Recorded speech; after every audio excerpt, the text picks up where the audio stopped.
Dr. Ashwin Vasan, Commissioner of the New York City Department of Health and Mental Hygiene, joins us now by Zoom. Good morning, Commissioner. Thanks for taking a few moments. Of course. Thanks for having me. So we've been talking about this all morning. We're trying to warn people the best we can. But what should people be most concerned about when it comes to today's extreme heat? Yeah, today and throughout the weekend, we're expecting pretty extreme heat. Heat is the deadliest form of extreme weather events that we experience in the city. And of course, this is a product of climate change. So New Yorkers need to do a few things that are really important. Number one, stay indoors in air-conditioned settings if you can. Spend most of your time indoors. That's the best way to stay cool. If you don't have access to air conditioning, a fan is not a substitute. So call 311 or go to nyc.gov/beattheheat and find one of our cooling centers. If you can't do either of those two things, a cold bath or a shower can help stave off some of the worst symptoms. But one thing we advise is if you are feeling overheated, to not plunge into icy water too quickly and actually try to decrease the temperature more slowly. All right. If you're someone who has to be outdoors, not everybody has the choice, how can people stay safe, those folks who have to go outside?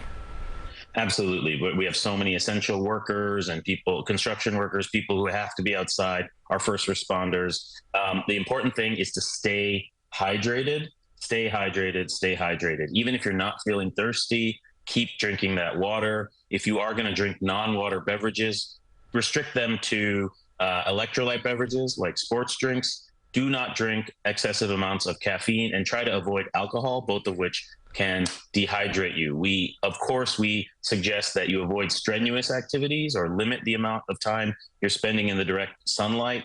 Try to get shade as much as you can. And really watch, we're telling all New Yorkers, including those who have to be outside, watch your body for symptoms. If you start to feel headache, dizziness, nausea, vomiting, really hot skin or cold and clammy skin, get indoors, cool off, drink water. And if you know someone who's elderly or vulnerable, who has an underlying medical condition or doesn't have access to air conditioning, check in on them too. And let me ask you about that, Mr. Commissioner. Not everybody has air conditioning, and you just mentioned some big groups there. Obviously, the elderly are vulnerable. Inevitably, people do have to work outside, or people are going to go and work out in the middle of the day when they shouldn't. What are some of your greatest concerns over these next, 1 to 2 more days of this heat wave? Yeah, part of the reason we held a press conference yesterday morning, and I'm here talking to you today, is we want New Yorkers to prepare as we enter into what's going to be a really hot several days. And a lot of this is about prevention. So making sure that, New Yorkers stay hydrated, keep drinking that water, avoid strenuous activity, even if you have to be outdoors, and check in on the most vulnerable. The most vulnerable groups are the elderly, of course, people with underlying medical conditions like heart conditions, lung conditions, diabetes, kidney problems, and very small babies and pregnant women, all of whom are excessive risk of heat complications. So if you know those people in your life, or if you fall into one of those categories, taking that extra set of precautions to stay indoors in air-conditioned settings. If you don't have air conditioning, call 311 or go to nyc.gov/beattheheat and find one of our cooling centers. They're open 24/7 around the city with different hours for each of the centers. So make sure you check that the cooling center you want to go to is open.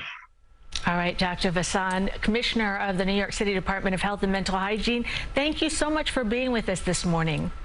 Thanks for having me. Coming up later in the show, we're going to continue the conversation with the OEM Commissioner about how the city is preparing for this extreme heat.